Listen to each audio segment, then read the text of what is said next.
It's only an MOT, guys. What's the hold-up? Oh, what's this now about a new wing mirror? Look, you didn't need to come down, sis. Oh, clearly I did.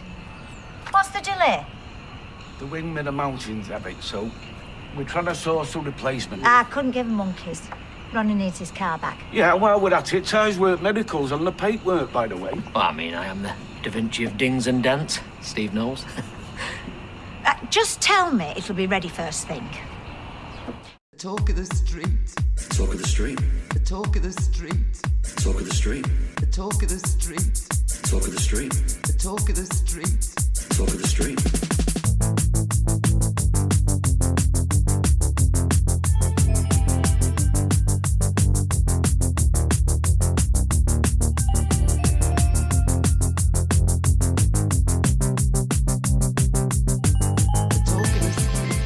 Hello and welcome to episode 336 of The Talk of the Street, an unofficial Coronation Street catch-up podcast that is a strange wee boy standing in the corner of the room stealing money out of my pocket. I'm Gavin.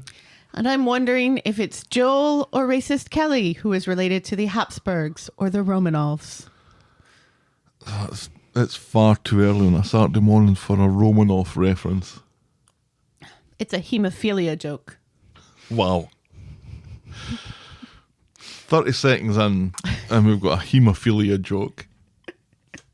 I'm not even sure that I know what haemophilia is. Something to do with your blood, isn't it? Yeah. Okay, good. Which causes bruising. Right. Right. And what was the Come on, you're European. You should know these things. What was the warfarin?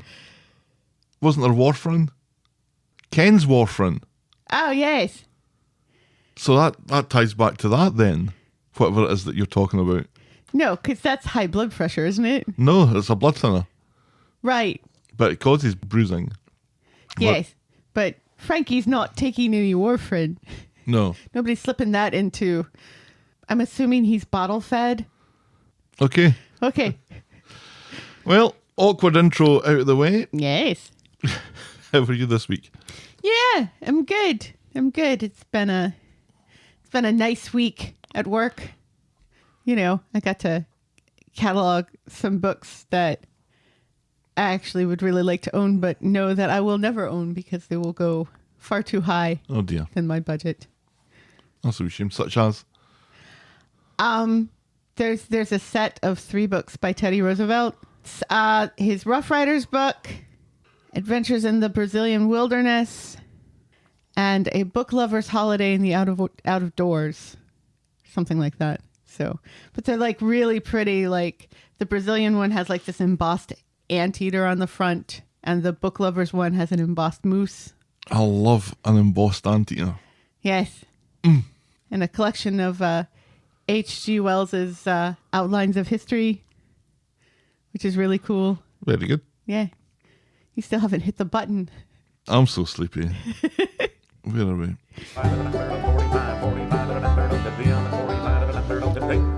Auction talk. Yeah. Oh, auction sleepy talk. Sleepy talk. It is 10 after 8 on a Saturday morning.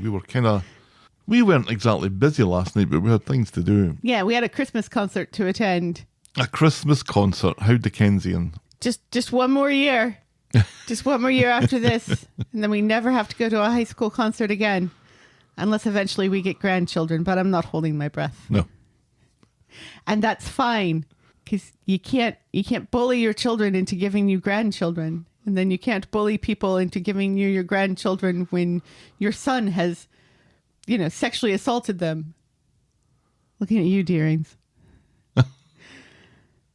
I have more friends of the podcast following me on Blue Sky. I'm quite pleased with that. Oh, that's lovely. Yeah. I don't think they're following me. That's fine. Probably are. You just don't know it. Well, I've got my personal account and I've got the Talk Corrie of the Street. podcast Yes. account. So yes, and I eventually need to start list of lists, but there's a lot of stuff I need to eventually do. So that seems like an easy one to tick off the list, though. You'd think. You'd think. Oh well. Oh well. We have a lot to get through this week, so Yeah, we do. shall we preamble, my dear, Yes, please. and give us some of that festive Corrie news.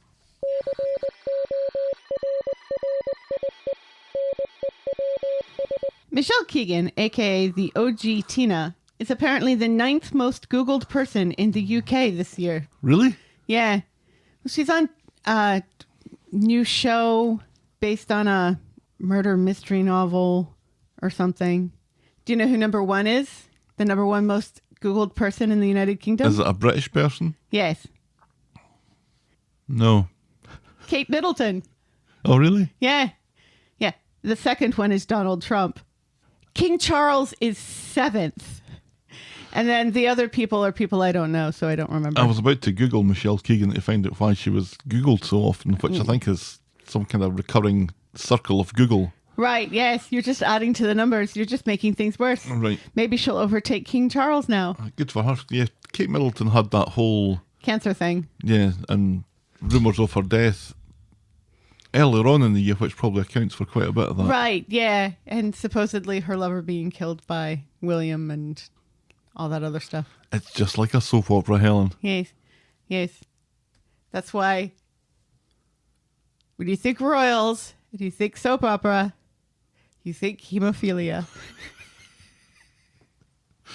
Another haemophilia joke. Yes. I'm full of them today. Oh dear. Carol Royal, who plays Joel's mum, has had a tragic loss this holiday season as her husband of 47 years, What? Julian Spear, died of a brain hemorrhage after jumping into a freezing pool. Oh my God. Apparently their pool is typically heated, so he jumped in thinking that the pool would be warm, and it was freezing. Oh my God, And that's an it awful, caused him to awful have thing. a brain hemorrhage. It's horrible. Can you imagine, like right before Christmas? It's quite shocking. That's quite shocking. That's dreadful. Yeah. It made her scenes this week kind of tough for me to watch because I despise that character, but I feel so bad for her. Yeah, I know. Yeah, so sympathy and prayers, etc., for her and her family. This is just, it's very tragic. Oh, absolutely. Especially when you've been married for nearly 50 years. Thoughts and prayers to Carol Royal. That's a very dark piece of Corrie news, Helen. Yes. And finally, no more soft play.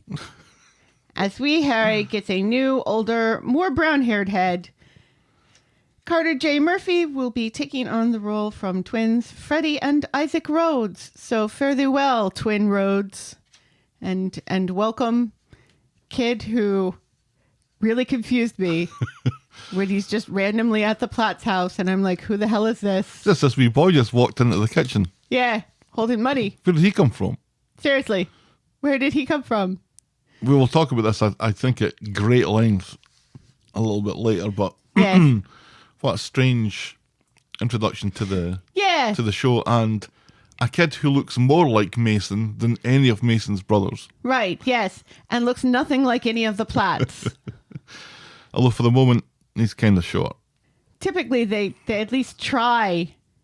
Harry McDermott and Paddy Beaver. Is it Beaver or Bever? I'm not sure. It's spelt Bever, but I think he says Beaver. Yes. They look enough alike where, Well, they're blonde. you know, it's like, oh, okay. I guess this makes sense. But this new Harry is just literally a whole other kid. This has just grabbed someone off the street. Right, yeah. I'm sure he's I'm sure quite talented, and I'm sure he'll be fine and we'll get used to him eventually, but it was so confusing. And that's Corrie News. that's Corrie News. Well, it's a confusing high. Yeah. Then, that takes us. Typically I leave the tragedy for last, but I figured I'd put it in the middle this week because we want to go down. Well, we don't want to go down, but then we want something to uplift us afterwards. Yes? A topsy-turvy path through Corrie News leads us, as ever, to our feedback section that I like to call Everyone's a Critic.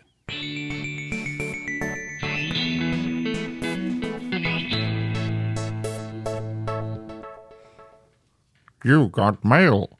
Woohoo! That's my AOL impersonation. Yeah, which is terrible. Sure. We actually got physical mail this week. We did. My little P.O. box was not cold and empty when I Yes. went to it. It's Wilderness Caverns in the Eaton Rapids post office, we have a Christmas card. We do. Not just any old Christmas card, though. This is a Christmas card that's come from Australia. Yes. So Santa is holding a surfboard and wearing a Hawaiian shirt. That's a good card. It is a good card. Dear Gavin and Helen, that's us. Thank you for making our 2024 extra memorable. We only stumbled across your podcast in May and have since gone back to listen to all 200 back episodes. What? Yeah, I wouldn't do that. No, I wouldn't either. Available on our podcast provider of choice. Here's to the next 200 plus episodes from Eaton Rapids all the way to Virginia Beach and the Gold Coast. That's from Amy and Caroline Metcalf. Thank you so much. Yes. This is handwritten. It is. It's got ink and pen and a glitter bomb, handwriting, apparently. and a little glitter bomb that went all over my lunch. May your holidays be filled with love, laughter, and iron brew. That is absolutely wonderful. Yes. This is why we have a P.O. box, because Yes. this is lovely to receive. It is. Thank you very much indeed. Contacting us through, I would say, colder means. We have Stephen, who wrote regarding the abattoir incident. He suggests that the cows become sentient and rebelled, murdering Les in cold blood. The source of that is from Cows by Matthew Stokoe, the grossest extreme horror novel I've read this year and probably ever will. I've read the first chapter of Cows and that was enough. I mean, who says cows aren't sentient now? They're living beings. They're aware of their surroundings for the most part. Are they? They develop bonds with one another and also with dogs and cats and sheep and humans. If you have done nothing else today, go into YouTube and look for cows appreciating music. Yes.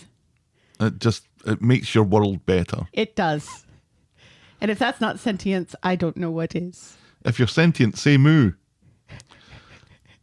Thank you, Stephen, for that abattoir and cows reference. Didn't get much of or any of all of that this week. No. Which was a little disappointing. We didn't see Chesney at all. Yeah. Wait. Or Leanne or Toya or Nick. Nick is mentioned this week, but I don't think we see him. Yeah, Nick's there. Is he? When plats assemble. Yes, yes. But as you mentioned, Chesney, let's all remember that tomorrow, as we record this, Sunday, December 15th, is Chesney Hit Self and Face with Brick Day. Yes, for all who celebrate. So, a happy Chesney Hit Self and Face with Brick Day to everyone. Yes. Whether you celebrate or not. Right. Wendy writes, I'm not at Friday's show yet, but am I the only one who finds Leanne cringy? Do you think this is what we want to see at this point? Toya deserves to have peace for once. What do you call this? Tragedy porn? Yes, enough in this family. Oh God, please. I mean, the whole show is tragedy porn for the most part, isn't it? Quite a lot at this point. Yeah. I don't know though that I'm finding Leanne cringy exactly. I'm kind of enjoying the bad Battersby. She was far more cringy when she was in the cult. She was very cringy then. Now it just doesn't make sense.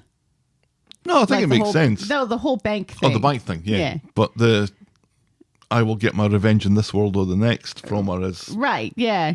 And I'm going to pretend kind of fun. I'm going to pretend I'm still in love with you just to punish you. Yeah. It's a little bit of self-awareness there, isn't it? My company is punishing to people. Neve writes, really loving having the Platts and Battersby central at the moment. All that chit-chat at the bar got me feeling a little Christmassy, in fact. Oh. Well, that's nice. Yes. I do like a bit of chit-chat round about the bar. Yes, me Some too. chit-chat that is not story-centric. Yes. Always appreciated. Absolutely. Adrian writes, has anyone noticed how often Daniel manages to palm Bertie off onto someone else so he can go to the pub? Yes. Yes. I have a collection of moments where people explain where their children are. Yeah. That's building. Yeah. It's typically Adam these days. Adam the solicitor is running a bit of a creche service as he looks after both Bertie and Harry. Right. Yes. What year was Bertie born? Bertie was born 2019. When are they going to age that kid up? So he's what, 5 at the moment? Oh, he'll be 6. He'll be 6. He'll be 6 in January. Yeah. He still kind of looks 4 though, doesn't he? The one bit we see him today, this week. How old are you when you're walking down the street and you're holding your kid's hand. Right. Yeah. And your Because kid. fairly early on, they want nothing to do with that. How old are you when you stop just randomly wanting to run into the street in front of cars? Well, 51 and counting. I did notice, though, that when Daniel was walking Bertie down the street, Daniel was standing on the inside and Bertie was standing on the outside. Yeah. Which just looked You're wrong. not supposed to do. No. No. Take one for the team, Daniel, but not like that. Daisy writes, "Hi, the dream team. I've been so behind because of my new job teaching kiddywinks. Well, congratulations on your new job. Yay. But finally catching up before the Christmas where Toya, Leanne and Nick all burst into flames. I am loving this storyline. Finally something that resembles a soap opera after a while of, let's face it, gub. All the other stuff is same old, so whatever. But as ever, grateful for you for spelling off the words." Yes. You're very welcome. That's interesting. So we have two different perspectives on the same storyline. We have one who hates it and one who loves it. And I have to agree, it is the most soap opera-y storyline they've got going at the moment. We are watching this for a soap opera, right? Yes. We are watching it for these soap opera tropes, I guess. Correct. And this kind of thing is the kind of bread and butter, I guess. A longer missive, if you will permit, Helen, Yes. from Ian Les Paul. Helen, talking about politeness being a curse made me smile. When I first moved to Canada, my received English accent was a surprising hit, never more successful than when I joined an amateur theatre group. In no time, I attracted a stalker. Yes, hard to believe, I know. This was an otherwise quite sane, nice woman who was just a complete Anglophile, and she followed me everywhere. Curiously, her entire knowledge of Britain was wholly formed by masterpiece theatre. They are out there. It is a condition. Come to think of it, Gav, talking about Iron Brew, he wouldn't have got out of the room alive. One downside to this lady's company was that she never stopped talking. I mean, ever. Serious verbal diarrhea. She was famous for it, and a lot of folk avoided her in consequence. So, being me, and in an attempt to help her, I decided to point out that she might want to ease up on the chat sometimes. Put it into a theatrical, artistic context, I thought. She was talking about Andy Warhol. Did I mention she was artistic?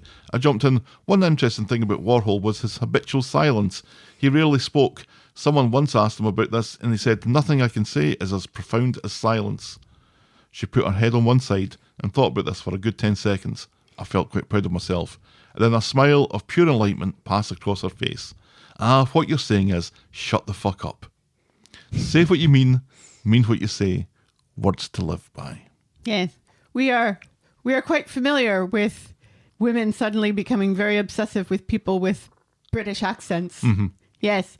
I would have been ignored by many a waitress who has been obsessed once Gavin Broom opens his mouth.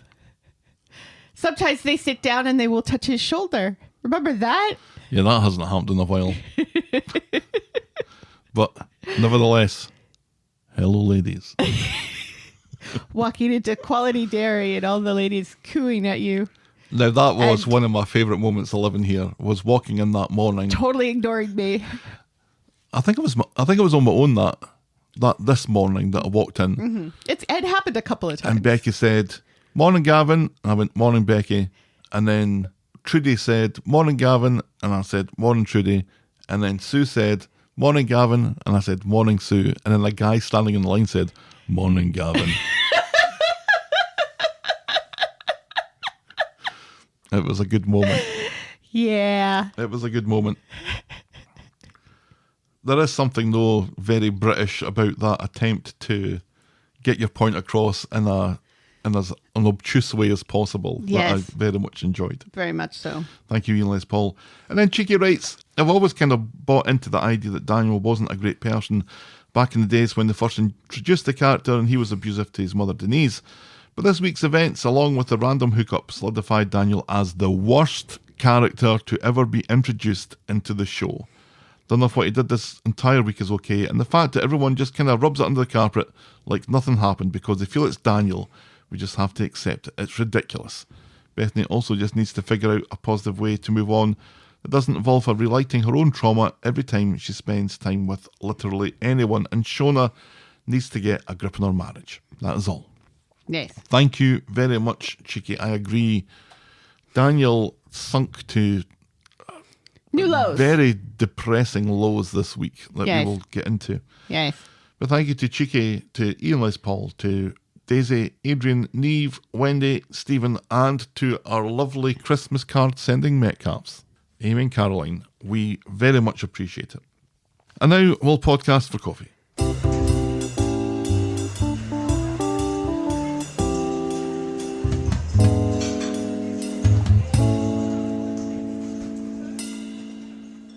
Did you notice that these Australian stamps have, I think it's a quokka on them? A Cayley quokka? No, the animal, the large rodent. A capybara? No, I don't think it's a capybara because the face is wrong for a capybara. I think it's a quokka. Also, I don't think capybaras are indigenous to Australia. Aren't capybaras a South American animal? I was just trying to prove to you, Helen, that I knew a rodent. You'd think it would be a kangaroo. Oh, jeez. Stamps with a kangaroo or a can of Foster's on them. Or Oh, let's not do this. the other large flightless bird. A capybara? No, not a capybara. Quokkas are the ones with the Emu. chubby cheeks. Emu, yes. That's what I was thinking of as far as large flightless birds. Or a koala. This is turning into Helen knows Australian things, kinda. Well, the animals at least. Excellent. I've pet a kangaroo before. He was lovely. I've pet a koala before at Taronga Park Zoo in Sydney. He was smelly. But so was I. So anyway, we must talk about the nobody who sent us coffees this week. What? And yet we are actually drinking coffee. Drinking coffee because it's a Saturday morning for reasons that we've already gone through. Yes. The Talk of the Street is and will always be free on your podcast provider and on the YouTubes. But if you think our show is worth anything more than the time it takes to listen to it, if you want to show your appreciation, you can buy us next week's coffee by going to ko-fi.com. That's ko-fi.com/the Talk of the Street. You can also sign up to be a friend of the podcast through the same link where for as little as $2 a month you can get a mention in the closing credits of each and every episode. And we now have a Patreon site where you can also show some love. Sign up to be a friend of the podcast there at patreon.com/the Talk of the Street.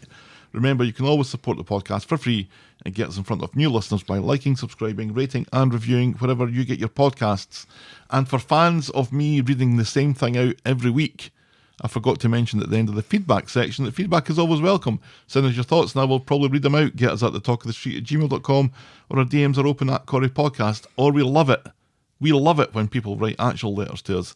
Send us your proper mail to The Talk of the Street, P.O. Box 12, Eaton Rapids, Michigan 48827. And please note that we reserve the right to edit that feedback, but only in the interests of brevity.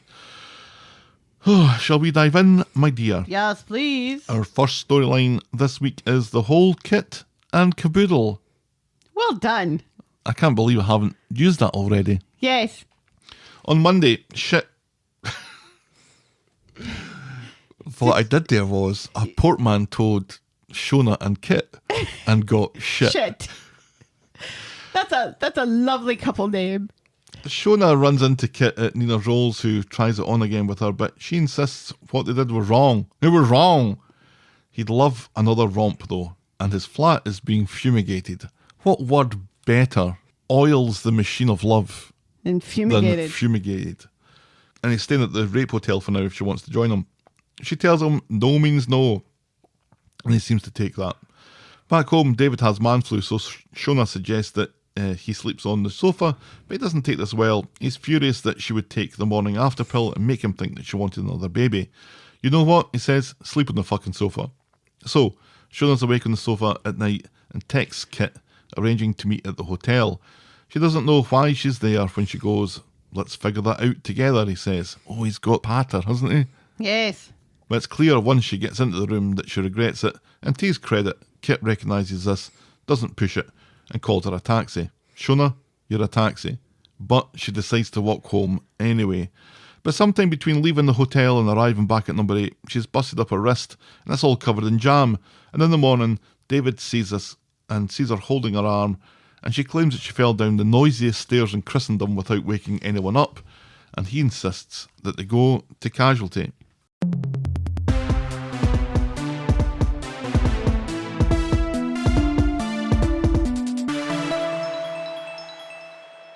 turns out she's got a double fracture Of her wrist from falling down the stairs. that she's had silently for 12 hours.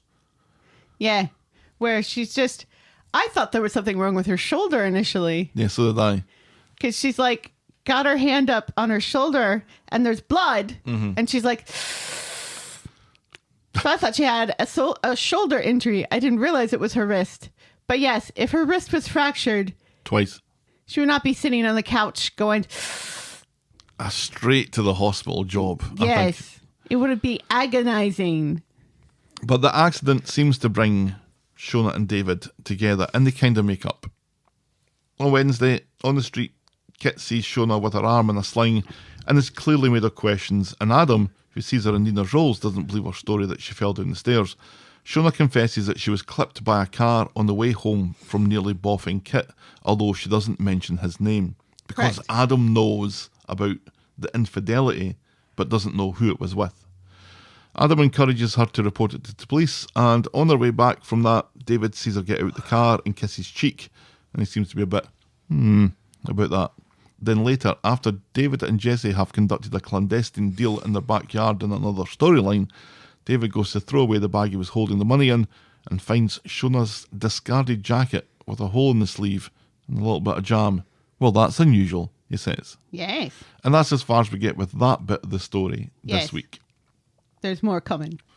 Shona and Kit, I wasn't really aware that they knew each other until he arrested her. Yeah, well, you know, he was arresting all of the Platts in order, wasn't he? I think so. So it was only a matter of time. It is a weird person to put into the mix, because despite the fact that her son murdered his wife, you kind of feel like Shona and David are one of the more solid couples on the street. You think so, yeah. Apparently not.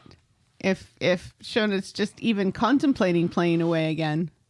Well, David was exceptionally nasty over the last few weeks there. Yes, absolutely. The whole gaslighting and lying to her about Clayton and stuff, and just the failure to see her point of view, not even necessarily agreeing with that point of view, but appreciating that another point of view exists.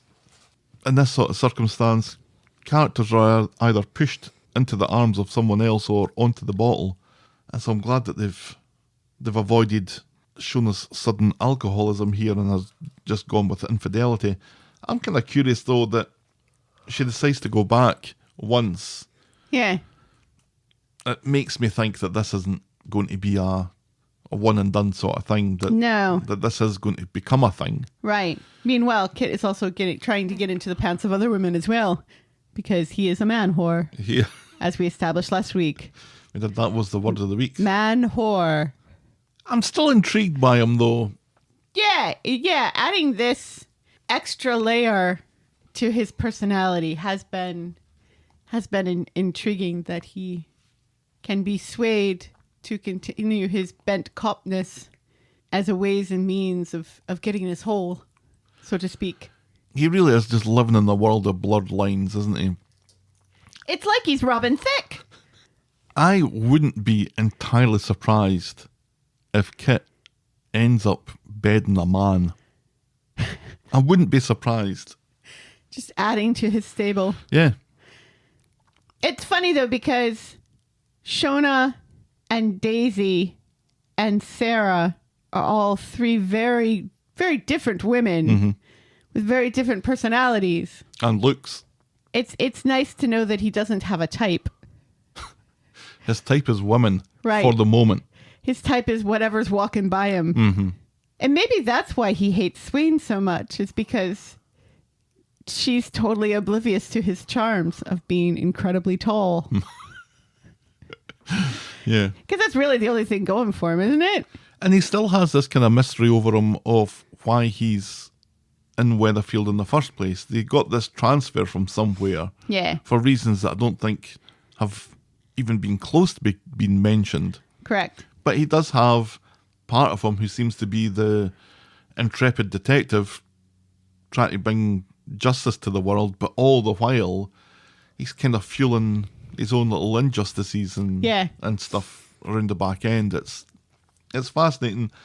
And I think for the longest time, Shona's had not a huge amount other than standing behind the counter in Nina's rolls. Right. And being there to say occasionally things that don't always make sense thanks to a brain injury. Right, yes. So From this getting is- shot in the stomach. Yeah, so this is a little bit more interesting for her too. Yes. All right, we'll move on to our next storyline, which just has to be called Daniel Osbourne is a Fanny. Yes. The fanniness begins early on Monday when Daniel is walking Bertie back to the flat after dumping him wherever, when the lad sees Bethany across the street, and when she waves, like a totally normal person waves, by the way. Right, yes. Bertie runs across the road to her Right. and nearly gets knocked down by Debbie in Ronnie's car. Yes.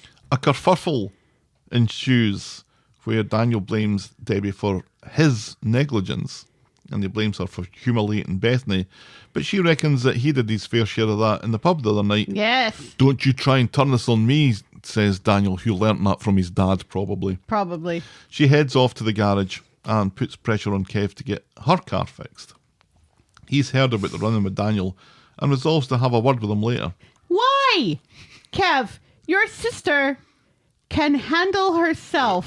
More than capable of handling More this. than capable. And also, As she's just demonstrated. and also, you're not children on a playground where your sister's being bullied by some bigger kids. This is Daniel we're talking about. Do you really think you need to hit Daniel, of all people? As much as he doesn't need to hit Daniel, I would appreciate a quick slap. Not yet. No. Eventually in the week, yes.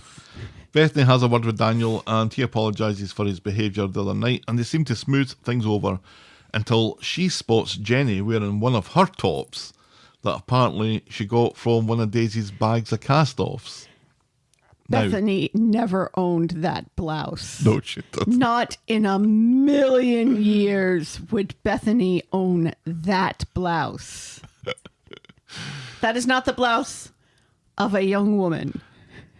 I was going to say the same thing. As much as I love Jenny, she's not, I wouldn't say, in the market for the same kind of gear that Bethany would be into. So Right. the fact that Jenny picked it out and wore it is unusual. The fact that it's that blouse kind of makes it more Jenny's style.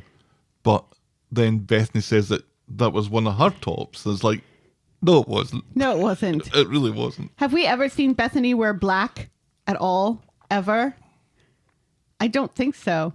She likes reds with blacks. Yes. And then more colorful items of clothing that goes with her chunky jewelry. Oh, so chunky. I love chunky jewelry as well, so I'm as can be attested by my fingers. You do indeed pity the fool. So, Bethany puts two and two together fairly quickly here. Hemophilia and Mr. T jokes. We are just crossing the line. Why do more people not listen to this? Bethany puts two and two together fairly quickly while Daniel slinks down in his chair grabbing his collar. She's hacking furious that he went against her wishes and decided what was best for her. Daniel doesn't seem to know what he's supposed to apologise for here, but she doesn't trust him anymore and she storms out. So Daniel gets blutered and then gets thrown out the pub when he gets into a slagging match with Kev about Debbie. Rather than going home though, he goes to get a carry out from Dev's, and nobody should be serving him. If he's drunk enough to be getting chucked out of a pub, nobody should be serving him more beer. Is he getting beer at Dev's? Mm-hmm. He gets a little carry out, he's drinking from a can. So he sees Kev leave the keys for Debbie's car in the wheel arch, which is just, it's stupid enough.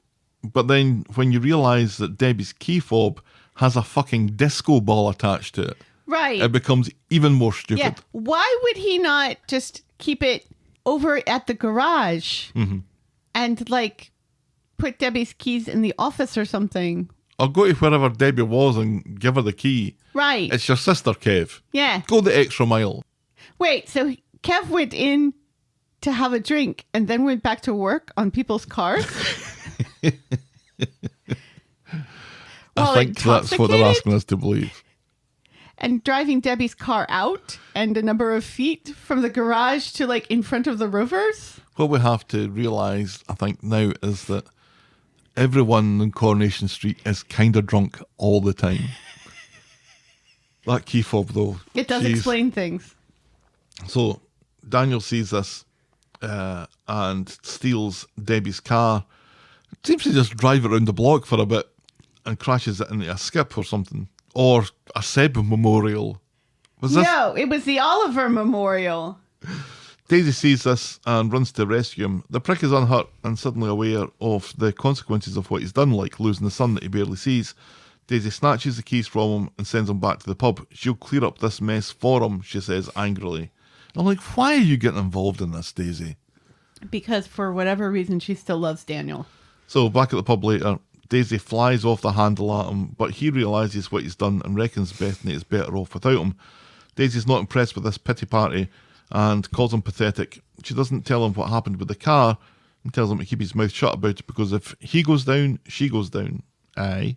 He's too drunk to walk home, so he spends the night at the pub. And I was like, can the show just stop? Stop getting actors to pretend that they're drunk, because it never really works. Daniel in this has got to be compos mentis enough to have this conversation about how pathetic he is and how he's let people down and how people deserve better than him. Which is all true. Which is all true. But he has to get this out in 15 seconds without warbling off and without being unintelligible. But then when he stands up, he's got to fall over. Yeah. It's just never jives with me. No. He's got to stay at the pub. Well, shockeroony. Meanwhile, at the flat, Bethany tells Sarah about the events of the day. Sarah reckons that she should dump him once and for all. In the morning, Daniel sneaks out of the pub, but is obviously spotted by Jenny, and she wants to know if Daisy's gone back there.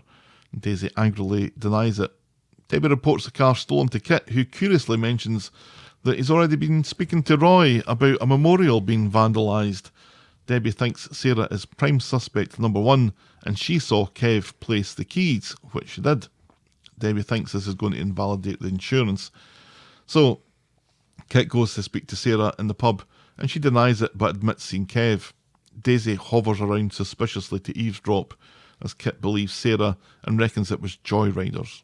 Later, Daniel meets Daisy in the alleyway of doom, and she tells him that she thinks that they're in the clear, but back at the station, a yawning Kit is checking CCTV, and there's a brilliant image of Daisy driving Debbie's car. Yeah. Ruh-roh. Ruh-roh. I am super surprised that they're pushing Daniel down this road, because drunk driving, I think it's really frowned upon everywhere, isn't it? Yes. People don't tend to like it when you drive drunk. No. And here he was, 7 sheets to the wind. Yeah. Not just he's been drinking, kind of like Kev had just been drinking. Right. Daniel was pissed, He was. supposedly. And to do this on the day where his son was nearly knocked over. By a car? Mm-hmm. Yeah. By the same car. Not even just a car, the same car. There's no real way back for Daniel from this. No.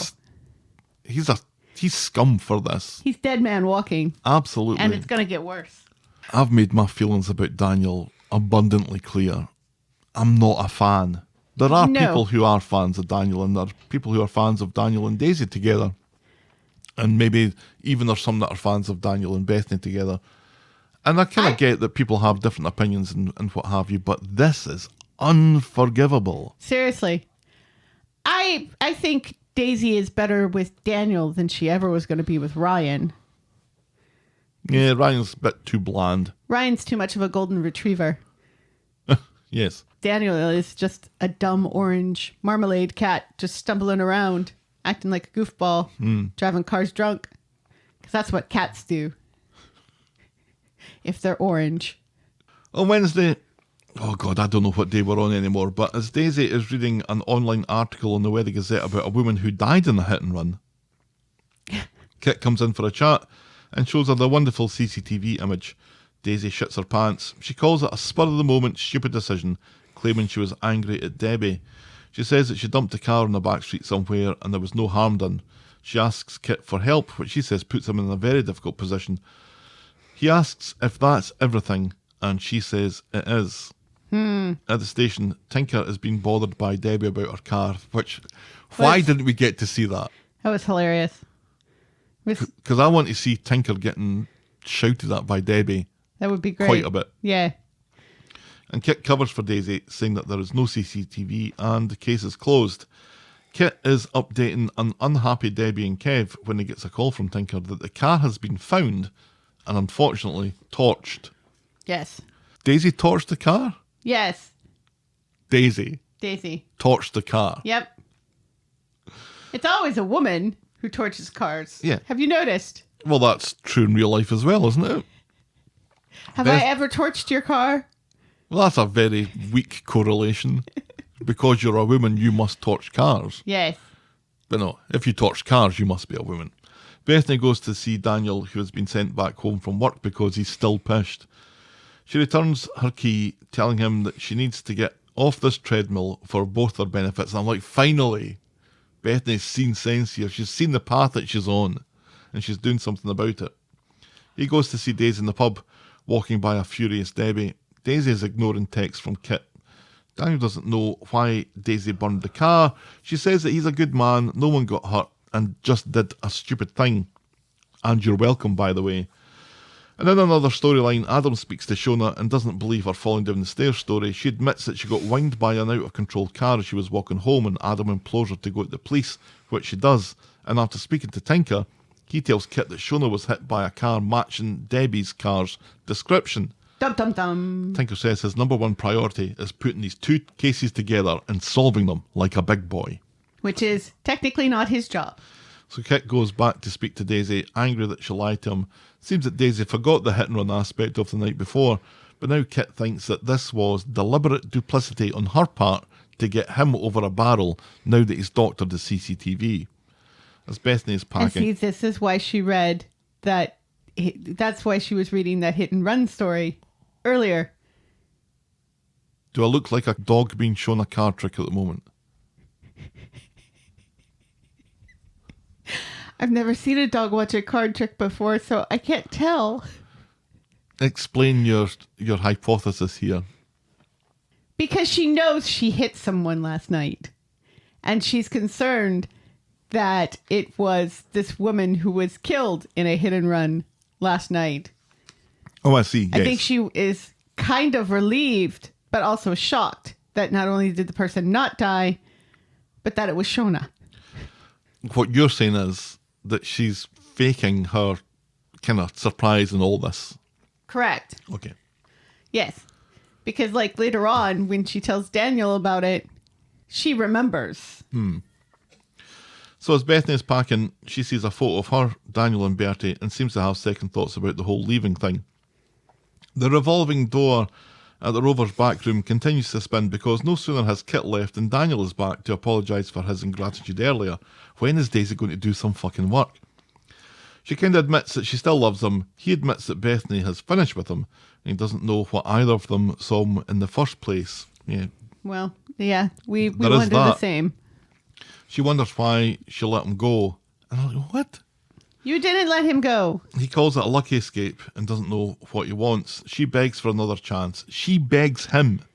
Him, of all people. She kisses him, and so they get their hole on the couch in the Rover's back room, which isn't locked. Which isn't locked, and Glenda is right on the other side of that door. And constantly coming backwards and forwards. And yes, and could come in at any time. But we know they got their hole because at the end of the commercial break, we have a scene where Daisy is buttoning her top and Daniel is buckling his belt. Yes. So did they... Daniel needed to get to the tits. Was it one of these? Do you think? No. He got his hole. You can tell because he had to put his shoes back on. He took his shoes off. Well, yeah. Not his socks, though.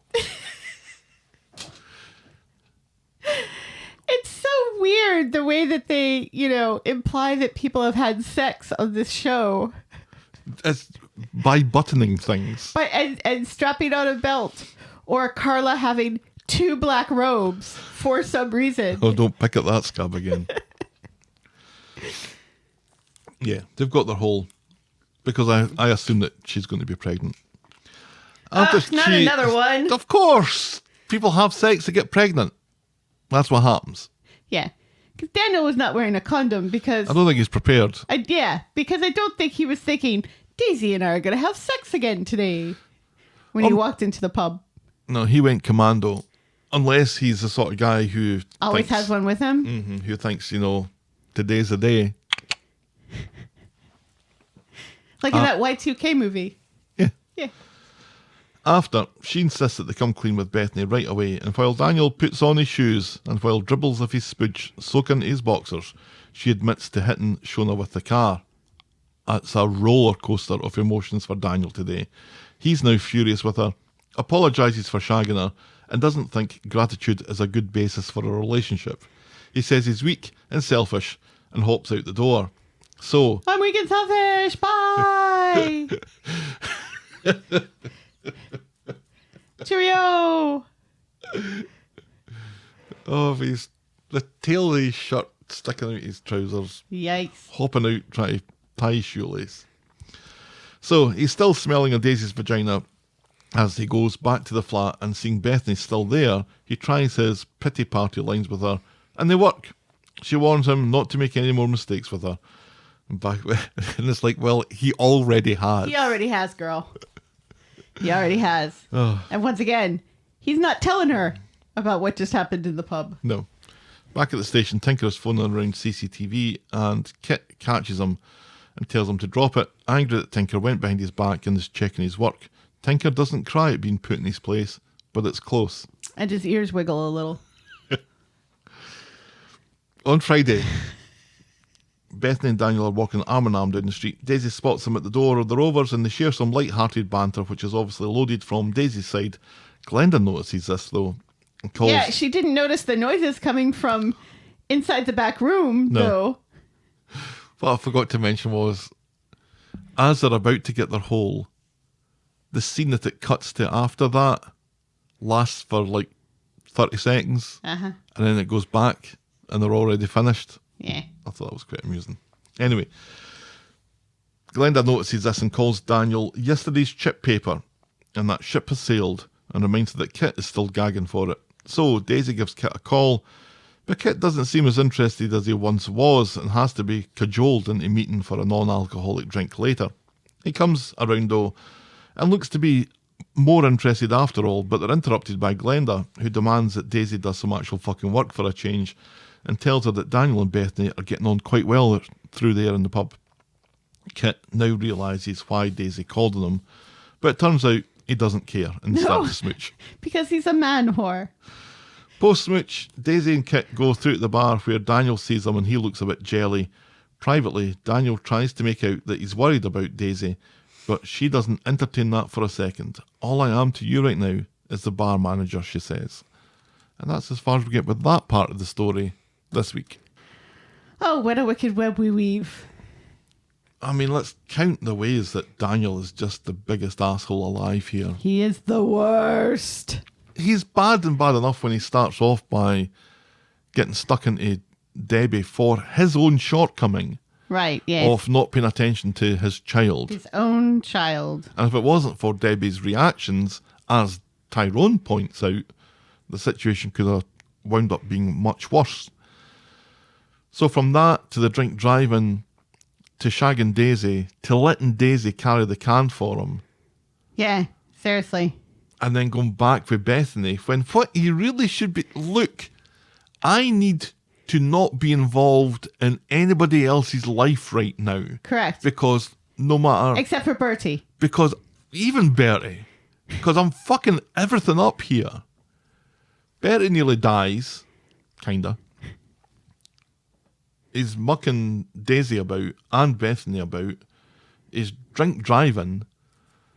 He's destroying Oliver's memorial. I'm sure it was Seb's. They mentioned Seb. Yeah, but then they're like, Steve is really upset because the memorial is destroyed. And Steve wouldn't be upset about the Seb memorial being destroyed. And also, if it was Seb's memorial, we would have seen Abby be very furious somewhere. Whereas she is the only one not working in the garage this week. So Kev isn't saying Abby this week, unfortunately. Abby! Abby! Abby! Phone! No, that's Bobby. So it's a tough old week for Daniel fans, I would say. It makes it easier for us to hate him, though. Oh, 100%, Yeah. Just fuels our ire. I do think there's a fair chance that Daisy's pregnant in all this. I hope not. And I do believe that Daisy and Daniel are doomed to be together again. Correct. So something else is going to have to happen to get them out of Bethany's bed and back into Daisy's. Yes. And a good old-fashioned pregnancy is likely to do that. But it also means that we're having to go through this whole rigmarole once more where presumably Daniel's going to do something to piss Bethany off or be insensitive to something that she's required or asked for. And I feel like this has been the theme for the year so far, is that Daniel messes up. And he can't help himself. And it's ridiculous because, like, in the very beginning of the week, he at least acknowledges that the way he behaved to Bethany was bad and apologizes to her. And then she's the one who excuses his behavior by saying, it's not a big deal, you were triggered. And it's like, even if he was triggered, it is a big deal. And you should accept this apology because you're not getting another one for any more bad behavior. And there's going to be lots of it. This all really contributed to my kind of overall low enthusiasm for this week's episodes. Despite that we're going to see a lot of Daniel in the wrong, the fact that he comes out of this week anyway, still in a relationship somehow, not behind bars, not at least losing his driving license if he has one. Right. It's just a bit disappointing. Yes. Okay, we'll move on to Dee Dee's big decision. On Monday, Dee Dee is miles away and Dev's staring at infant milk. She speaks to her very best friend Sarah about her first scan that's coming up, and Sarah agrees to go with her for support and because her nose is bothering her. Turns out Sarah is the only one who knows that Dee Dee is up the duff.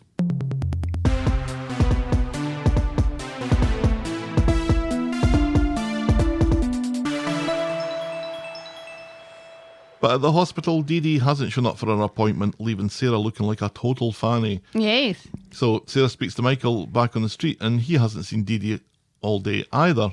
And Sarah is worried that something's up. So they go to the flat and promptly scare the bejesus out of Dee Dee, who almost attacks everyone with an umbrella. Which is hilarious. Makes a change from A crowbar. a crowbar. Sarah explains how they were concerned and basically forces her to tell Michael about the baby and the scan. She didn't tell anyone because she feared she would be judged for doing something completely out of character. Yeah. Yeah. He promises to stand by her and tells her that she'll know the right thing to do. In the morning, Dee Dee, who doesn't work at the factory, goes to the factory to speak to Michael and her very best friend Sarah. She's decided to terminate the pregnancy and she's at peace with the choice. And everyone is grateful that she's interrupted their working day to tell them that. And that's as far as we get with that this week. Yeah. It is interesting, though, because they make a big deal about her devout Christianity. So very devout. And this is yet another example of her actions flying in the face of that devout Christianity by terminating the pregnancy. It feels like she's not very tortured by it, by making this decision. I'm glad she is, though, after we see what Joel's parents are like in another storyline. But I think her staring at infant milk and her unavailability to go to a scan and her kind of hiding herself away in her darkened flat is supposed to represent her internal turmoil about the whole thing. yeah. I don't know that it works that well, though. And it kind of felt like she'd already come to this conclusion. Right. And that was one of the reasons why she wasn't telling anybody, because... And it's probably why she didn't want to go to the scan, because once she sees it, then... her mind may be made up in the opposite direction. Right. But again, it's a little bit of characters refusing to be in character. Dee Dee, I think, is strong enough, such a strong woman, but strong enough to not go down this path of having a quickie with Joel because she was sad. Right, about her dying friend. Mm-hmm. Not just regular sad. Sad about death. And then on the other side of the street, you've got Shona, who's, after years of marriage, is willing to jump into another man's bed. Yes. Despite the fact there were kind of more compelling arguments for that. Yes. Still feels out of character for Shona. Shona's loyal, as she's demonstrating for Clayton. Right. And she's got a belief in things.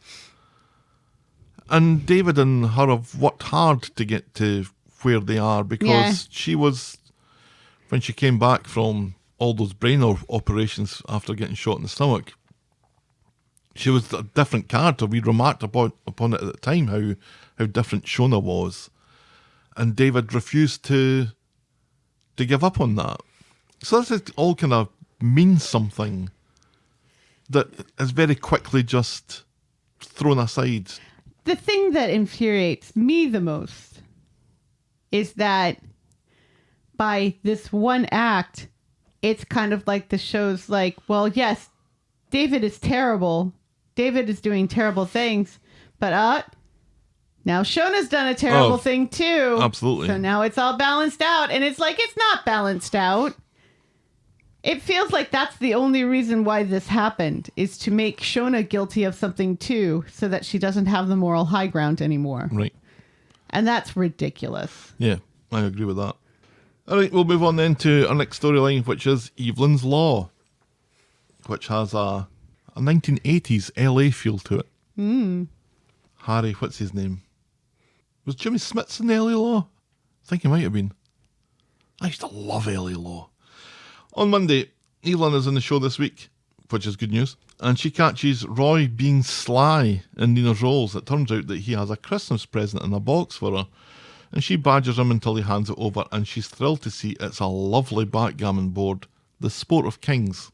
You were correct. Jimmy Smits was in LA Law, but the person you were thinking of was Harry Hamlin. Thank you very much. Who is also in LA Law. Who I think Mary maybe mentioned in recent weeks. Oh, Blair Underwood was in there too. Yeah. What a cast. Sharon Day? D-E-Y? Yes. Yes! Come on, long-term memory. Later in the pub, Evelyn is trying to teach backgammon to Tyrone, another thing that's like showing a dog a card trick, when Steve comes along and spills a tiny bit of his pint on the lovely new board. Evelyn claims that he's warped the wood, and she's furious. In the morning, Steve is furious to learn that Evelyn wants to take him to small claims court for 300 quid. Steve isn't of a mind to take her word for it, so she sends him to speak to Roy, and he tells her to suck his balls. On Wednesday, Steve goes to Speed Dial to speak to Alia with a letter he's received from Evelyn's solicitor and asks for her opinion. This is great. We're now using Speed Dial as a lawyer's office for someone who isn't a lawyer. No. Which she does say to her credit. Yes. I'm not... She's just a woman with an opinion at this point. Right, yes. She's like, I don't have my law degree yet. That's Given debts. that the letter details an accurate version of events, she recommends that he saves himself some bother and just pay up. So Steve goes to Nina's rolls and pays Evelyn. Evelyn reveals that she wrote the letter herself, and Alia thinks that Evelyn has missed her calling. She admits that she always had an interest in the law and talks about opportunities missed in her early life.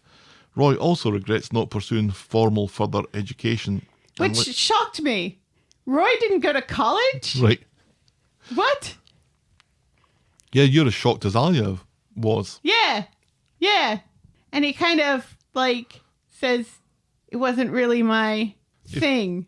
Finds it hard to get on with people enough. Right, yes. And back in those days, it was much, much worse. Correct. Or much, much different. Is this the one tiny acknowledgement of the show that Roy may possibly be autistic between that and the trains? I don't know why they don't just go for that. Yeah. He's like an older, more posh Sheldon. Yeah. And it would explain why he doesn't like hugging people or can be abrupt and insensitive without meaning to. He's mistrusting of technology, and he's got all these little traits that Yeah. on their own maybe don't exactly point at something, but when you take them all into consideration, Yeah. And that might be an interesting storyline. Man in his 70s, finally diagnosed with autism. but they refuse to go near it. Nope. Then again, the other people with mental or learning disabilities in the show quickly gets shoved under the couch, doesn't it? I mean, nobody remembers that Max is dyslexic. And he's ADHD. Yeah. He may not be dyslexic. I may have made that up. I think you have. Right. But it helps to prove your point, so certainly keep that in. Yes. Yes. So, Or Craig's OCD. Mm-hmm. Yeah. oh, he took some pills for that and he's fine now. Later, he takes a law textbook round to Evelyn as a present, and she appreciates the thought and the prospect of a stimulating browse. And I'm like, where are we going with this? Where are we going with this? This seems to be is this a plot point that's been developed to explain Evelyn's absence from the show for a while? Yeah. That she's off to Oxford. learn law. She's off to university.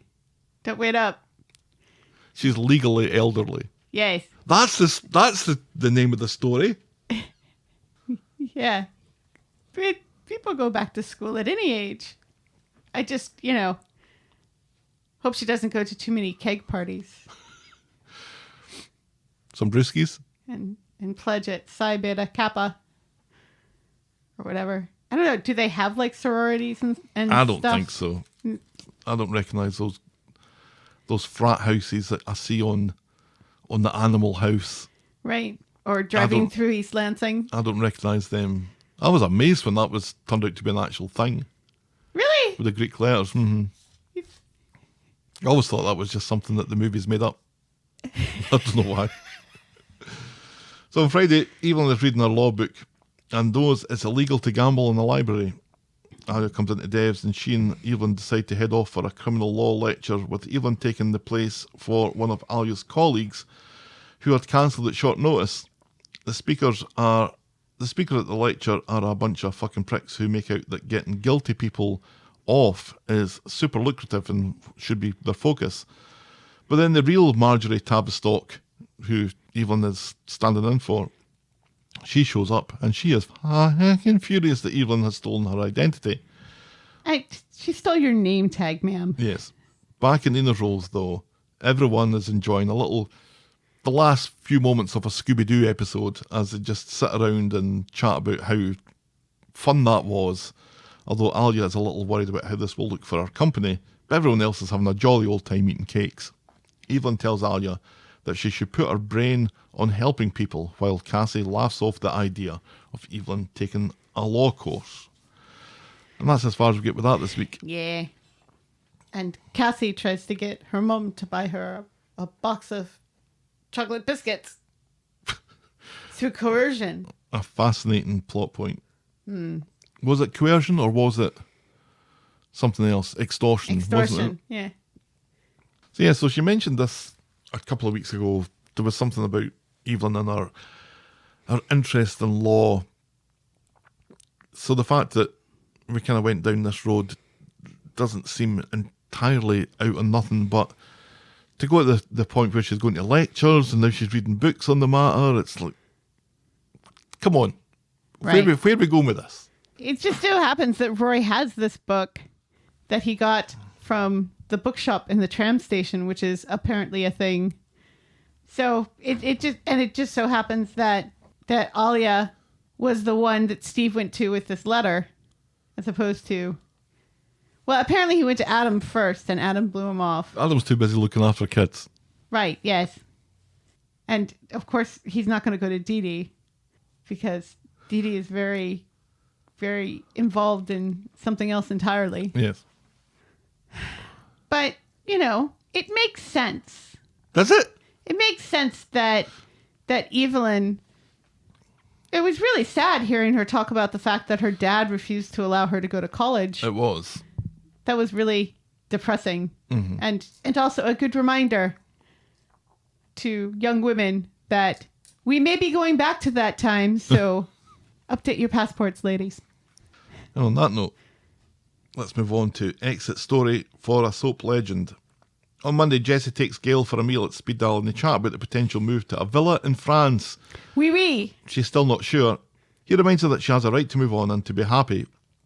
They agree to research it more back at his place, if you know what I mean. Ha The next day, Gail and Jesse get back to the street and she takes a moment to see the everyday drama of ordinary people happen all around her. But rather than convince her to stay... Which is what I thought they were going for. It does the opposite. And she tells Jesse that she's ready to start a French adventure with him. Right, yeah, she's looking around and smiling at Michael and Dee Dee with Glory and Kevin and Tyrone's banter in the garage and something else. Mm-hmm. It's got to be 3 things. Right, yeah.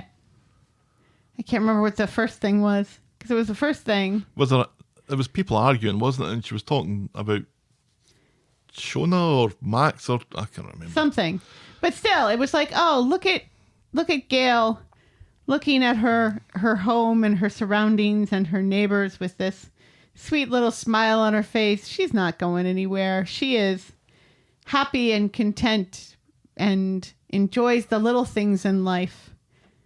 But no. She's off-ski. Yes. She's seen this shit before, Yes. basically, is what it's saying. Not more of this. On Wednesday, Gail has called a Platt meeting. Platts, assemble! They've arranged for a Christmas Day wedding and no one is particularly impressed, especially David, who doesn't see why his birthday should be ruined. Right, yes. He's like, Jesus Christ, I already share my birthday with the Messiah, and now this? It's just one thing after another, David.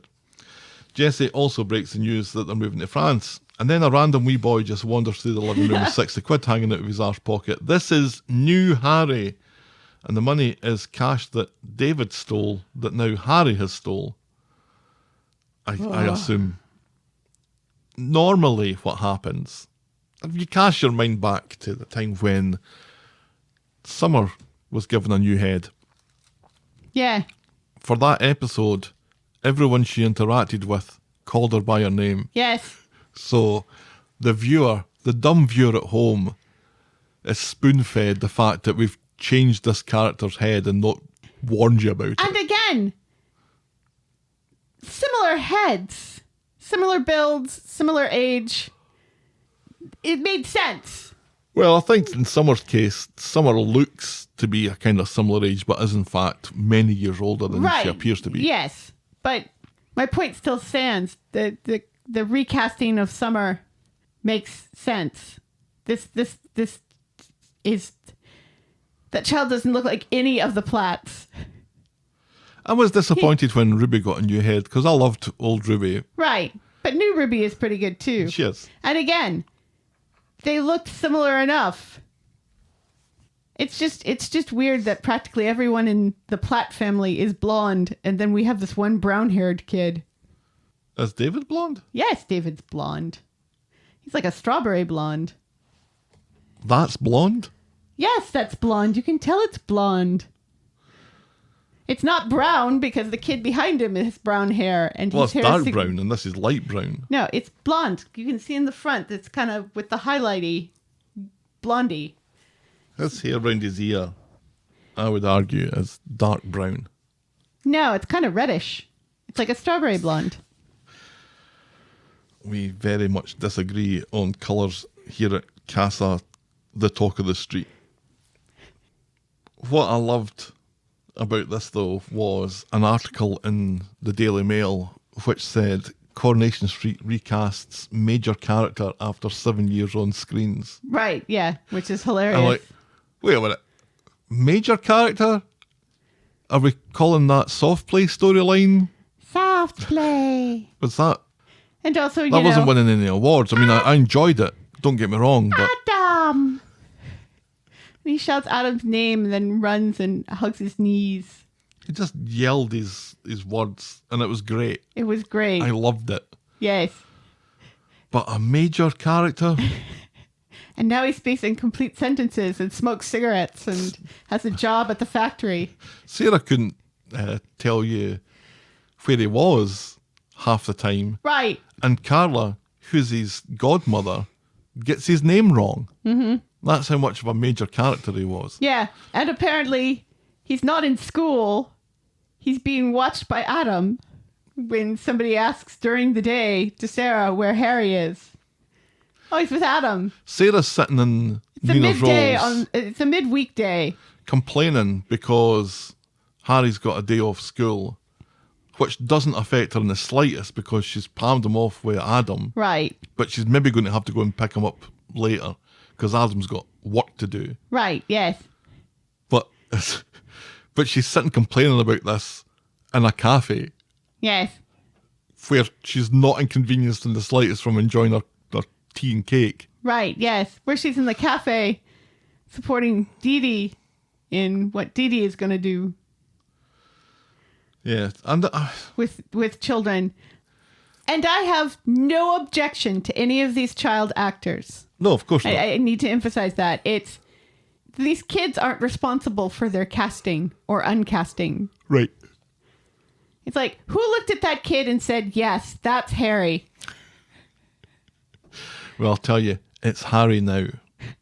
And maybe this is the Harry that we, 7 years from now, are thinking, God, remember that other kid who just shouted soft play occasionally? Yeah, Good times. yeah.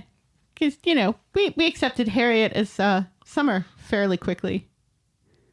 I still think that was a great move.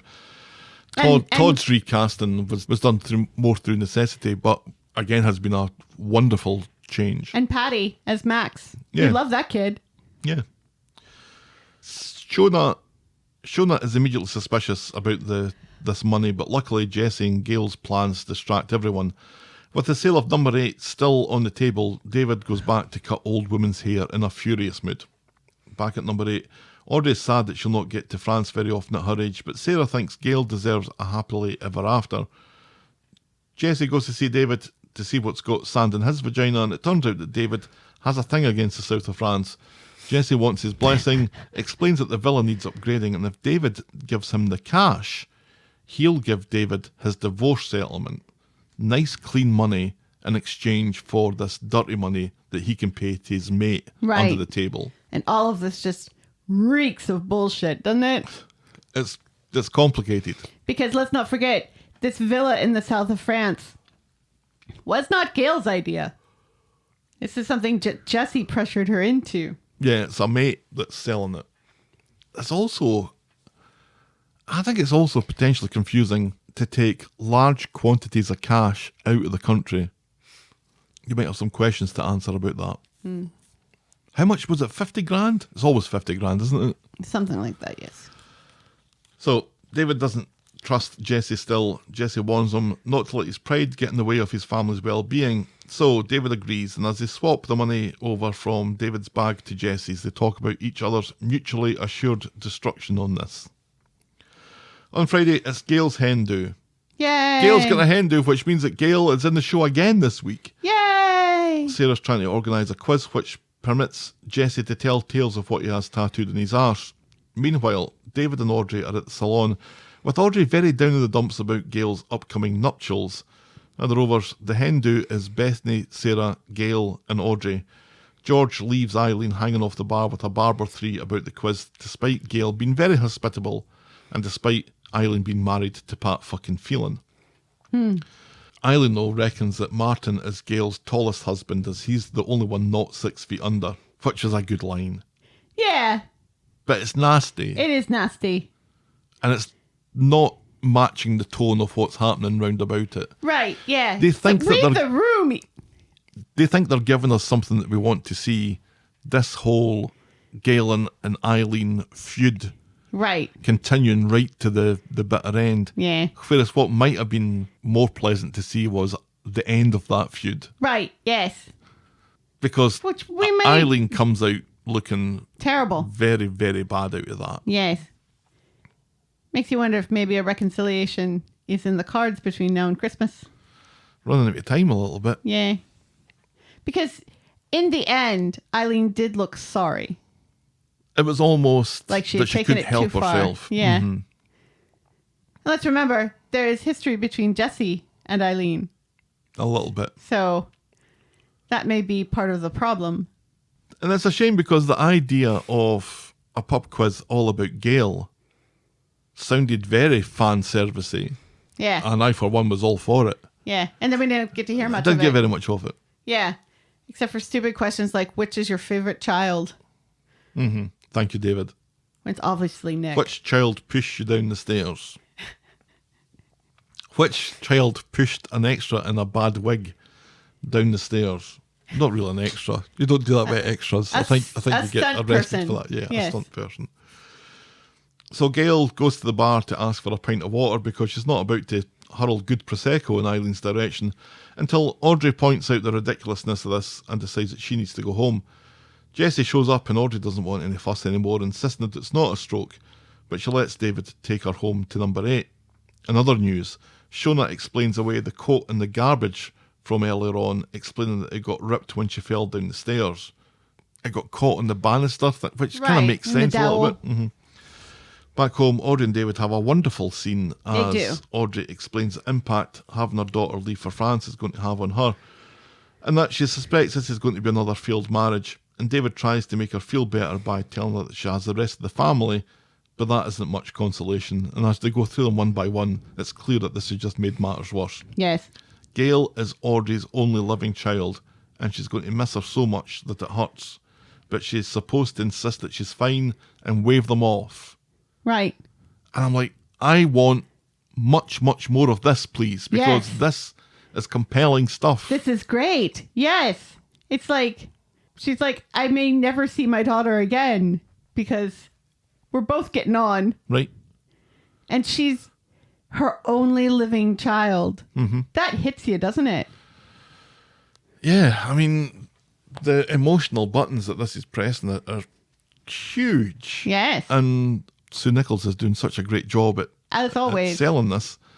And this is what we keep on harping back to, the fact that the show wants to give us story when what we want is character, and what this is doing is it's landing on years and years and years of history in the show to pull these emotions out.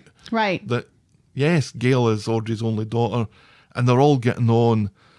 Younger members of the family are all kind of fucked up in very modern ways. Yes. And Audrey probably has a hard time relating back to that.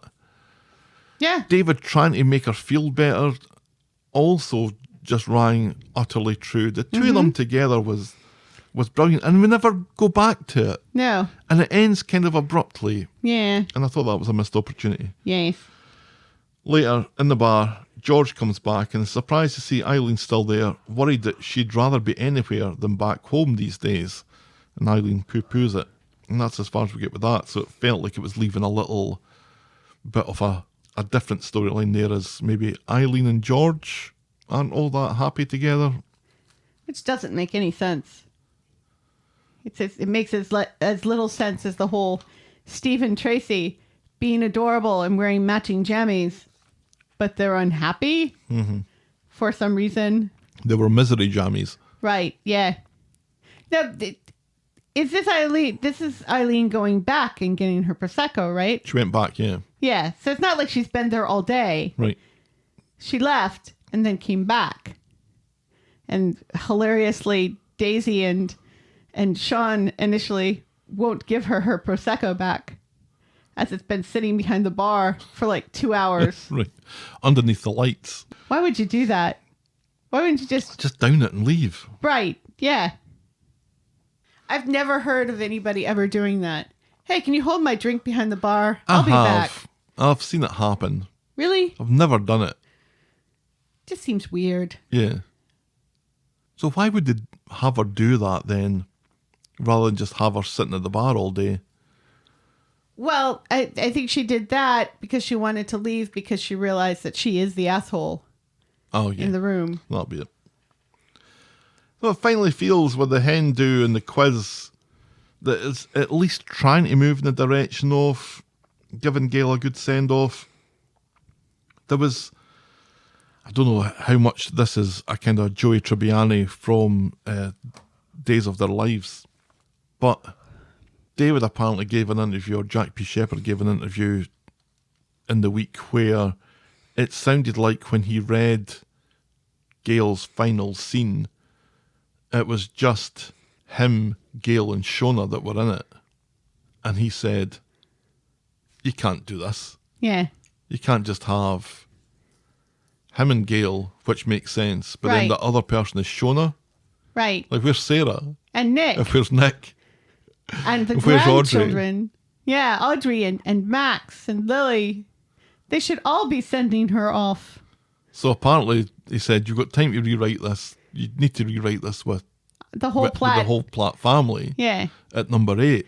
Yes. Which And they went, oh yeah, we can do that. Which makes me think, why did it take an actor to tell you this? Right. Why are you so disconnected from the history of the show that you don't realise that this is going to be a massive damp squib Yeah. for everyone involved Yeah. if Helen Worth isn't given her the Proper send-off that send-off. she's due? Yes. And I don't know if, obviously, it was a newspaper article, so you don't know exactly how true it was, but the way that they've handled this so far, Has not been great. no, it kind of makes sense. So you're distrusting of Jesse then? Yes. I don't think David's ever going to see that money again. No, I don't think Clean so or either. otherwise. I don't think he needs it anymore because he's got the mortgage sorted out, but Right. still, But still. it's dirty money. Yeah. But Jesse is never giving him his divorce money. Yeah, you got 50 grand in a divorce settlement. Jesse did? Really? From his wife? Fair enough, if you insist. I mean, I guess there were no children involved, but still. Our penultimate storyline is Mason's important anti-knife message. Just a quick one here. On Friday, Dylan is hanging out with Betsy when a ruffian steals his rucksack, but it's Mason who comes to the rescue and gives chase. The ne'er-do-well drops the bag and scampers, and Mason discovers that Dylan has been carrying a zombie knife around with him.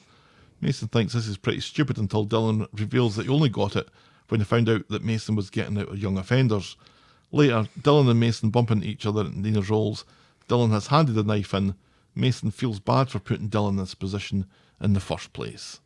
Yes. And that's pretty much as far as we get with that this week. Yeah. And it was good. It was good.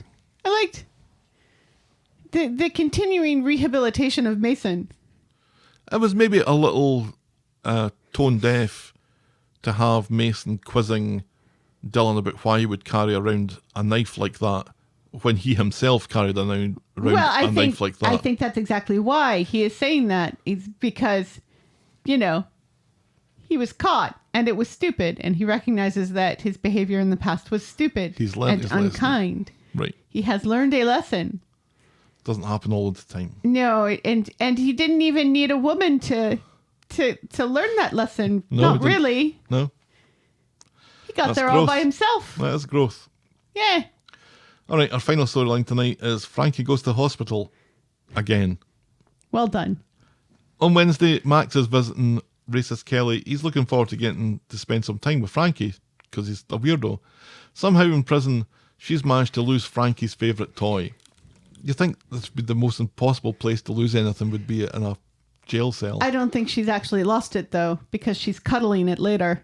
Oh, she's holding on to it. Yeah. In Nina's Rolls, Dee Dee is met by Joel's parents. They want to throw a memorial for Joel's birthday and invite her along, which again seems incredibly tone deaf. Yeah. They leave and run into Max with Frankie in a stroller. Joel's parents realise who the baby is and start fussing over him while Max paps his pampers a bit. Joel's mother in particular is shocked that Frankie would be staying over with the boy who admitted to Joel's murder. So Max lets her hold the baby to shut her the fuck up. And Dee Dee's there, and she explains that Frankie normally lives at the mother and baby unit and it's perfectly fine, but this just makes matters worse. Joel's mum asks if they can spend time with Frankie, and Max promises to ask racist Kelly. So he calls her at the prison, and she puts the kibosh on placating Joel's parents. He offers to be a chaperone though, and this softens Racist Right. Kelly's opinion. Shut the fuck up, Max. She said no. No means no. Don't try to coerce her into it. Yeah. Which is what men do on the show all the time to women. And then later on, they discover it was the wrong choice. Max meets Joel's parents in Nina's roles, and they arrange to meet tomorrow, and they're happy to go along with Racist Kelly's condition that Max is present. But as soon as he's gone, it becomes clear that they've got plans of their own. Yes.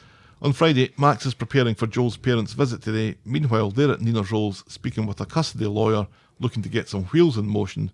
And the lawyer leaves just as Max and Frankie come in, and they all go for a nice wee walk. When they get back home, Lily's freaking out because Gail's hair is fucked up, and she needs Max's help. So Max, being a floor sweeper at the salon, goes off to do that, with Joel's parents promising to look after the bairn. When Max comes back downstairs, They gone. Joel's parents have fucked off with Frankie. Yeah. And Max is frantic. He's Frankie frantic. Yes. In Nina's rolls, he gets a text from them to let them know that they've taken Frankie to Joel's memorial, and Max screams unintelligible garbage. How'd you get over here? Ah! Roy tells him to take a seat and urges calm, reminding him that he's on bail. And then Lauren calls, Yes. and Max pretends that he's Frankie and doesn't let on about Joel's parents. Max runs to find Kit to report Frankie abducted, but on examination, Kit doesn't think this is abduction when it's Frankie's grandparents and they told Max what they were doing. Max Right. thinks Well, they told him after the fact, though. That should count for something. Max thinks that Kit is fucking useless, and Kit has a Daniel look about him as this barb sinks in. He doesn't like Max telling him that he's fucking useless. Yes. Well, Kid can't be bothered because Max doesn't have a vagina. Right. When Joel's parents come back to number 8, they reveal that everything's changed now, and Frankie won't be going back to Racist Kelly in the mother-baby unit. There, we see the tattooed lady from a couple of weeks ago tell Racist Kelly that Frankie is covered in bruises and they want to know how. This is news to Racist Kelly, who has no idea how it could have happened. Right. And also, she's in a prison. Mm-hmm. Don't you think prison people, prison lady with the tattoos, don't you think if she was abusing that child, you'd already know about it? Yeah, she's been supervised every all minute. the time. Yeah. And yet this woman who was so kind last week just seems to have already made up her mind that this is what Racist Kelly has been doing. Well, I wasn't sure who was being fingered for being responsible for this, whether it was Racist Kelly or Max. Right. But it's like, oh, this child is covered in bruises, so we must take him away from his mother. Automatically. I think babies get bruises, though, from time to time, don't they? Yes. So there is that. Right. I'm not sure what we're talking about here. And also, it feels weird that Max has been changing this child's nappies and didn't notice any bruises. It's weird, isn't it? Yes. It's weird that all of a sudden he's with Joel's parents and all of a sudden he has bruises. Yeah, that's very suspicious. Yes. I probably would have come to the same conclusion Max did, which we haven't talked about yet. No. Meanwhile, Max and Roy are talking about custody when the lawyer from earlier introduces himself. He's trying to get a bit of business out of Max here, Right, yes. but makes his excuses when he realises that they're talking about the same child. So Max thinks that Joel's parents have planned this from the outset and are responsible for the bruises. So everyone heads off to the hospital, and Max heads off there too.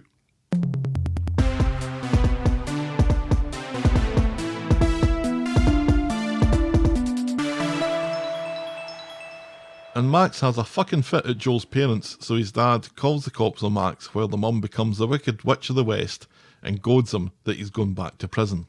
Which was weird, wasn't it? She even did a crooked little finger as she's Yeah. pointing at him. I'm gonna get you, my pretty, and your little dog named David, too.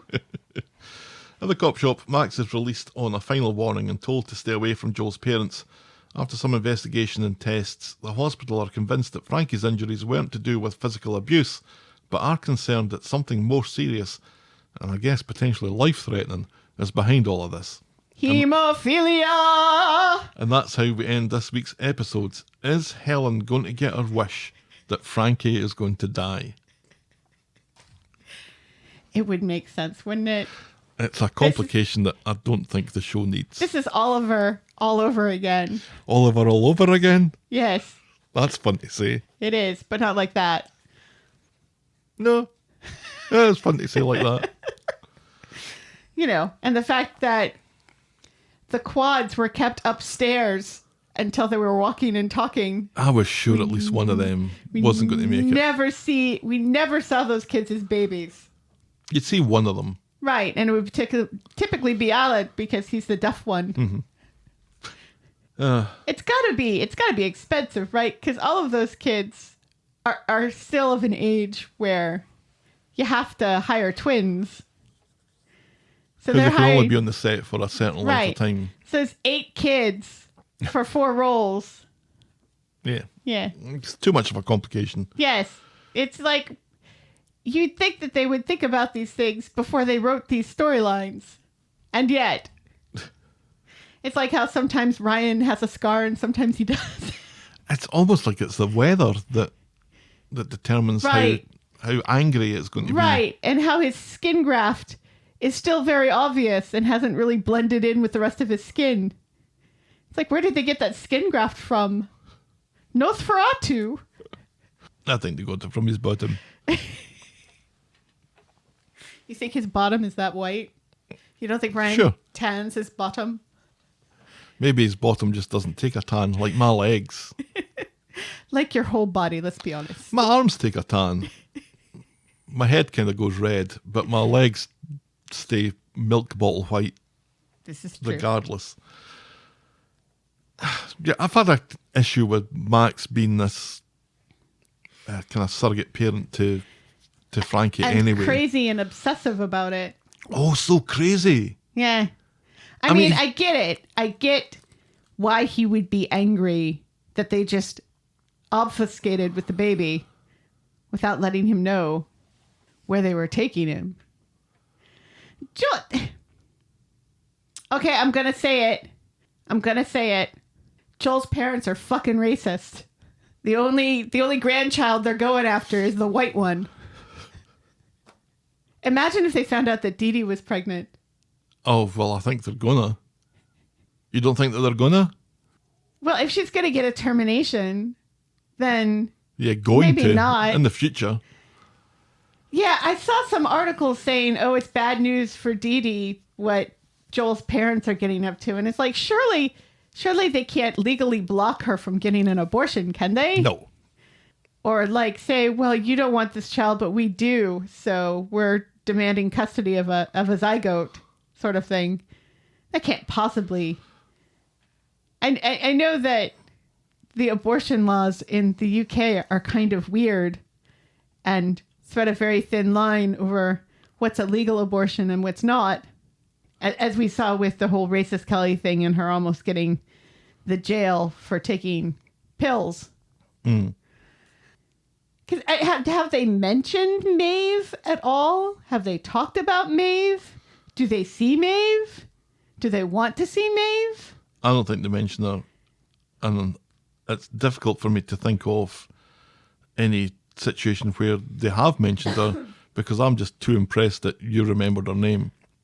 Well, it's Maeve. It's not like it starts with the letter J, like all true. the other children on the street. That's true. I was struggling. No, I don't think they've shown any interest in that. No. Racist and possibly misogynistic. Because not only are they not going after the black child, they're not going after the girl child. They just want this white grandson. Which is funny because she's green. Oh no, she's not the Wicked Witch of the West after all. I was disappointed to see them again because I never liked them from the start. No. They're two textbook nasty in-laws, aren't they? They're just Right, yes. nasty in-laws. And you know, there's a second where she's like, says to him, maybe we should be honest about all of this. And he like talks her down from that. Yeah, and we almost thought that then- he was the good one. Right. So then we think she's the good one. But then, as you said, she's the one impersonating the Wicked Witch of the West. The original one, not Cynthia Erivo. Is it Margaret Wilson, I think? Margaret Hamilton is who played the Wicked Witch of the West in the original Wizard of Oz. Okay, good. I'm glad we got that sorted. So, yes, I remember her being on Mr. Rogers' Neighborhood talking about how she doesn't really have green skin and that children are still terrified of her. It feels like we should let sleeping sexual predators lie, right? Because, like, they're able to say, our son did terrible things, but they're so blind to their privilege here by thinking we have a right to this child, even though this child is the result of our son sexually abusing a minor. And that makes it okay. She just turned 18, right? Yeah, I think he was abusing her before she turned 18. Yes. Yeah, because I think she just turned 18 this year. Or maybe last year. And I mean, Frankie's not a year old, but the abuse was going on for like at least a year. Yeah, it takes a special kind of compartmentalization to be able to say, I recognize that Joel did bad things, but also let's have a memorial for him and would you like to come? Right, yes. And the way that they're like, oh, you know, we thought you'd like to come since you were so nice in coming to the funeral. And it's like, do you not realize why she went to the funeral? No, they don't. Because I don't think Dee Dee's really said that to anybody. Except for that one person. Except for, yeah. And, but you've got to recognize, I'm assuming that Maeve's mom didn't go to the funeral. And Maeve didn't go to the funeral. Interesting information that we haven't been privy to. No. And, you know, obviously, racist Kelly didn't go to the funeral. No. What kind of, you know, upper middle class white privilege do you have to think you have a right to constantly re-traumatize this young woman by showing up and then trying to take her baby from her? I'd like to see that in court. We don't think our grandchild should grow up in prison with his mom. Well, how did that baby get born in the first place? It's the angry goose all over again. I still don't know what that is. Why did she have a baby? How did that happen? Let's go through it. Let's go through the fact that your son was a sexual predator who beat and raped young women in his care when he was supposed to be representing them in court and abusing that power. Yeah, it's a compelling story, certainly. Right. So I guess it helps because it shows where Joel's privilege came from, because Joel was like this as well. Not willing to acknowledge that the things he was doing was bad. Right. Well, that was the week that was Coronation Street. Helen, tell me, what was your moment of the week? Audrey and David. Yep, without a doubt. Yeah. As soon as it happens, like, this is moment of the week. Yes. And it's moment of the week with an asterisk against it, because it should have been much longer and we Yeah. should have got more of it. Yes. But that was definitely Moment of the week. Moment of the week. your boring moment of the week. Cassie trying to get free biscuits. I won't disagree. Cassie showed up this week so she could get free biscuits, and that is our Boring moment of the week. She did get a break from poisoning Ken. right. Or maybe she's going to poison the biscuits. Maybe. So our Twitter poll, then, you may remember that every week after the Friday episode is aired, I go into the Twitter and ask our followers for their thoughts on this week's Corrie, condensed into 3 emotions of yay, meh, and zzz. And the results this week are yay, 17.1%, which isn't the lowest it's been. Meh, Pretty low, though. 45%, and zzz, 37.8%. There's still a couple of hours left to run on that, but it's it's looking fairly poor for the thoughts of the quality of this week's show. Holly replied, "This is for me. Not interested in yet more Daisy and Daniel. Yet another serious crime to be covered up. Joel's parents. Yet another visit to the hospital. It's tiring and dull, and it's very difficult to disagree with that, although it doesn't prevent us talking about it for nearly 2 hours. And we don't let that influence our decisions. Of course we don't, Helen.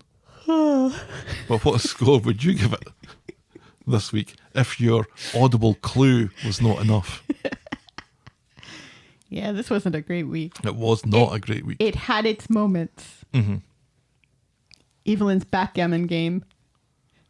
And Steve agreeing to pay her $325. That was hilarious. Yep. And Roy's like, what? I spent how much on that backgammon game? Yep. I've got a receipt back here. Yeah. It was kind of annoying, Evelyn, haranguing Roy until he finally shows her, what's in the box? What's in the box? John Doe has the upper hand. But, otherwise that was kind of cute. And I always love Evelyn being there. And I like her palling around with Alia. I think that's a fun match. But for the most part, it was just dreadful. Dreadful, dreadful, dreadful. 3.5? I'm giving it a 4.5. Because I'm kind. I was going to say 4. I think you gave it 4 last week. Yeah. And last week was better than this week. It's been rough. It's been rough. Yeah. All the stuff leading up to Christmas. Yeah, which probably really starts moving here next week. Yeah. But moving where, though? Yeah, God knows. Oh well. Let's wrap this one up then. This episode was brought to you with thanks to our friends of the podcast. Daisy, French Helen, Pickles, DT, Trisha, Wendy, Noel, Canadian Helen, Christy, Shandy, English Victoria, Aurora Yvonne, Heather Westerfield, Russell Whiting, Jackie B, Brittany Porter, Laurie, Anna, Tina, Colin Burt, Stephen and Leah. Thank you. Thank you so very much, folks. If you've ever tried to get biscuits for free, write in to tell us about it. We are the Talk of the Street at gmail.com and we're at Corrie Podcast on Twitter, Facebook, Instagram, Threads and Blue Sky. Or you can reach us the old-fashioned way, the Talk of the Street, P.O. Box 12, Eaton Rapids, Michigan 48827. You can shout me and Helen a coffee or become a friend of the podcast by heading to ko-fi.com, that's ko-fi.com/the-talk-of-the-street, or patreon.com/the-talk-of-the-street. Check out voggle.co.uk for links to a merch store, YouTube channel and blog, and if you're so inclined, please leave a rating and a review on the iTunes or your podcast provider of choice. And be sure to check out our pop culture sister podcast, The List of Lists. It was Russell Week! It was Russell Week. It was Russell Week. Thanks for making it to the end of another episode, and we will be back next week with more Talk of the Street. Talk of the Street. Bye. Cheerio.